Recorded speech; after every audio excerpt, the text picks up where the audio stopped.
Praise lord దేవుని నామాన్ని మహింకల్ని గాక మరక్షరాలు కలిసిన భాగ్యాన్ని దేవాదేవుడు మనకు అందించినందుకు దేవుడికి వందనాలు చెల్లిస్తూ ఈ దినమందు మనం ఆది కాండంలోని ధ్యానంలో మనం ఏం ధ్యానించుకోబోతున్నామంటే మనం కానీ అబ్రహాము గారి దాసుడైన ఒక వ్యక్తి గురించి మన బైబిల్ గ్రంథంలో చూసినట్లయితే ఎలియేజర్ అనే ఒక వ్యక్తి గురించి మనం చూసినట్లయితే అతను అబ్రహాము కుమారుడైన ఇస్సాకుకు పెళ్లి సంబంధం చూడడానికి వెళ్ళినప్పుడు అతడు చేసిన ప్రార్థనను దేవుడు ఆలకించడం మనందరికి కూడా బైబిల్ గ్రంథంలో కనిపిస్తూ ఉంటుంది.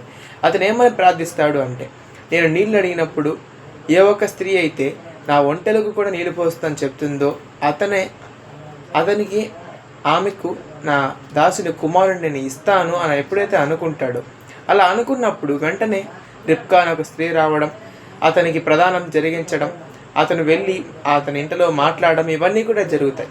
దీంట్లో నేను చెప్పాలనుకుంటున్నది ఏమిటి అంటే, దేవుడు ప్రార్థన అనేది ఒక అబ్రహాము గారు అనగా ఆయన గొప్ప ధనవంతుడు అని ఆయనకి మాత్రమే ఇవ్వలేదు, దాసుడుగా ఉన్న ఎలియేజర్కు కూడా దేవుడు ప్రార్థన ఆలకించాడు. అంతేకాని ఒక గొప్ప కులానికి మాత్రమే దేవుణ్ణి అందుకునే ఒక శక్తిని ఏమాత్రం కూడా ఇవ్వలేదు. ఎందుకంటే మనం కానీ చూసినట్లయితే శూద్రులకు అసలు కూడా దేవుణ్ణి ప్రార్థించే హక్కు కూడా లేదు. కానీ దేవుడు అలా చేయలేదు.